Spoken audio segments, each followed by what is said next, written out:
everybody, I'm Rachel, and this is John, and we are your hosts for The For Show. The For Show is a weekly YouTube show to help us be more for the people in our life. Because as we know, Jesus is for us.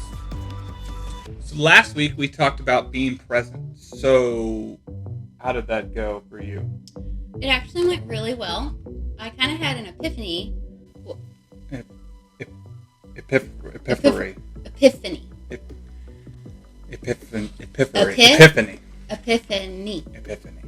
Yeah. So I kind of had one of those this past week because I was trying to think of ways that I could be more present in my relationship. John, I kind of need your undivided attention. You couldn't handle my undivided attention. Well, let's just try this once and see maybe if we can do it. All right. Okay. So I have had a friend coming over to my house helping me declutter and organize and things that make me happy. And I've actually been having her come over specifically when Roman, my 18-month-old, is down for his nap. Because he, in himself, is a distraction in everything he does. In the best way possible. I love him very much. The snacks and the snacks. Poop. Yeah, you don't know if it's poop. And the curls. And the blue eyes. I mean, look at these things.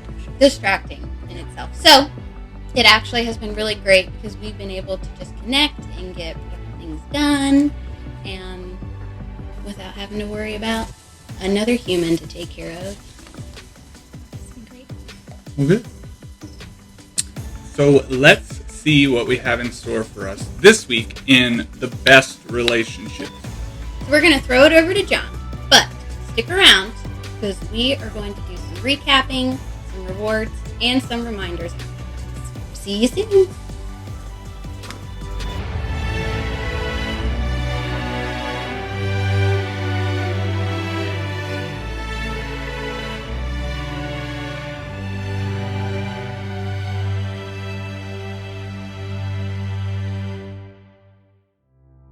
I like to think that I'm a critical thinker. But if I'm honest, sometimes I'm just critical. I hear someone get a detail wrong in a story, or maybe I see someone making the same mistake over and over again. Maybe someone just does something that I don't understand, I just don't get it. And I can start to think very critical thoughts, and just thinking it would be one thing, but many times my thoughts just come flying out of my mouth. Anybody there with me? As you can imagine, when this is left unchecked, it doesn't make my relationships the best. Friends don't like to be made to feel stupid. When I was younger, girlfriends would quickly decide to move on after the newness of me wore off. After getting married, and in my younger years when I didn't have good people in my life to help me check this didn't create that loving feeling in my wife that guys go for, if you know what I mean. I was not a kind person. And I still have the ability and the tendency, honestly, to go back in that direction, especially when I get task-focused or when I feel like I know better, and I look at someone and think, what's wrong with you? And as I look at our society right now, and I know there's exceptions to this, but as a whole, we're just not very kind. If you took a 30,000-foot overview of our communities, our states, our nation, and the world, you wouldn't look and think man, we are so kind. That would not be your takeaway. And you may be naturally more kind than I am, or at least your thoughts may stay more inward than mine do. But we all can probably find places in our life where we could be more kind.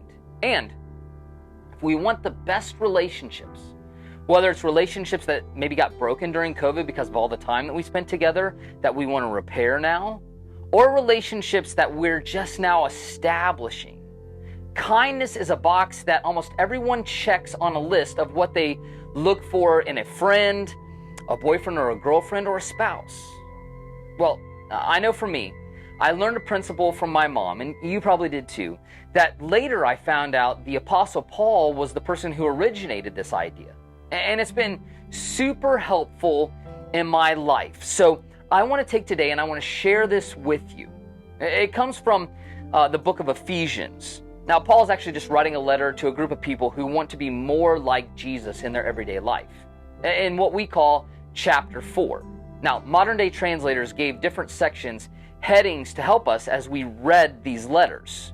So, this section that I want to look at today is set aside as instructions on how to live life like Jesus.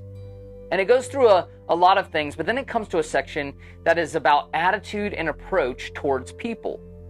And in verse 29, it says something that honestly everyone on social media should hear and sign off on before they get on social media. Again, it's something that your mom probably told you, but we all need reminded of.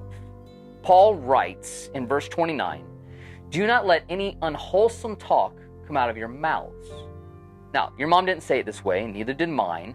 What you heard was, if you don't have anything nice to say, and you probably just finished it. My mom would actually throw in there, "John David, if you don't have anything nice to say, don't say anything at all." Paul uses the word unwholesome when he says it, which is a great word, but we don't really use it. So let's get on the same page. Unwholesome means that it's not characterized by or conducive to health or moral well-being. Now, talk that helps no one. Basically, talk that tears down a person and tears up your relationships. Instead, Paul says that we should say only what is helpful for building others up and according to their needs, that it may benefit those who are listening. And then he makes a statement that as a Christ follower, what we in modern times call Christians, that we should be very aware of. Basically, Paul says that we believe that we are in tune with the Spirit of God to guide us daily and really moment by moment. Paul begins to turn this into a spiritual thing, especially for those of us who are Christians. But, Paul says, you can get disconnected from the Spirit of God, and you can begin to do your own thing and deny that God connection from actually guiding you.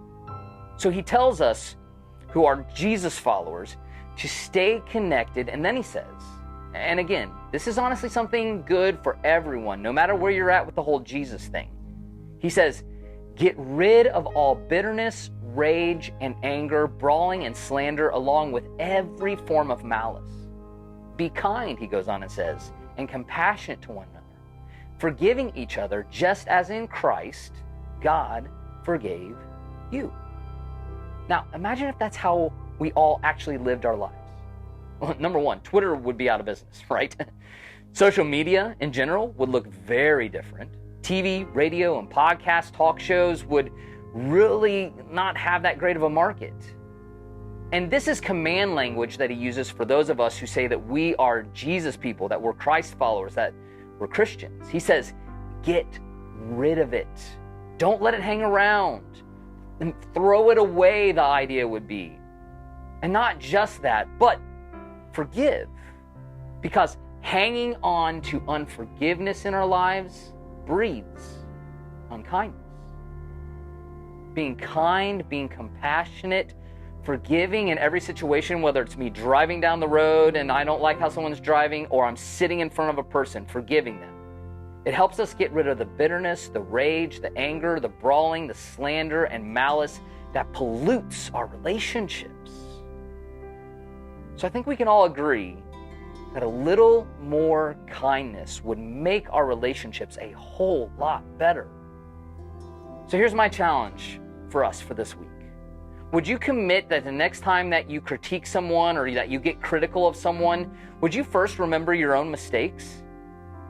And then if you must correct, if it's that kind of thing, would you take your mom's and would you take Paul's advice that he gives to us? Correct with kindness and with humility. A friend said, attack the issue, not the person. Or just be quiet. And for those of us who are Christians, this is a simple way for us to be for the people in our lives. And ultimately, it will help us build or maybe rebuild the best relationships. Welcome back. So John, I feel like you have a lot more experience with this in your daily life. Do you have any comments? Yeah, one thing I've come to realize is that there's never a shortage of Debbie Downers in our everyday life, whether it is at work or just in the world in general. So I always try to bring life and light into the conversation. And of course, a little bit of laughter. So what you're saying is you want people to laugh when they see you coming and applaud when you walk away. Exactly. Okay. But seriously, like, what does this look like for you in your daily life? So for me, like at work, for example, a lot of the guys will get into conversations, whether it's about sports, politics, or work, and it'll get a little heated sometimes. So I just kind of lay back and wait for the right moment to say something witty or sarcastic. It'll just kind of ease the tensions with everyone. Sometimes it just makes them say, "Shut up, Tucker," and they just roll their eyes. They give it. So you're a real Michael Scott. Exactly. Do you know what Michael Scott also makes? Donuts. Your donuts make me go nuts. And that brings us to the reward for this week, which is a $5 Dunkin' Donuts gift card. Because Beaver Key. That's what we're calling it now, Beaver Catering. Creek. Because Beaver Creek and Kettering. Also all of America, not just Beaver Creek and Kettering. They run on Dunkin'. Great. In order to win this gift card, you just have to know how many office references were used in the opening of this show. So the first one to answer correctly in the comments below wins the prize. Yep. Good luck. Yeah. Because only we know. So don't you have some reminders for everybody? I do. Good. I'm glad. So the circles have already started, and this is your last week to jump into this quarter's circles. The women's circle meets Sundays 6:30 to 8 p.m. at the Coffee Hut in Beaver. I'll definitely be there. So we're doing a Galentine's Day party this Sunday. That's right. I knew that.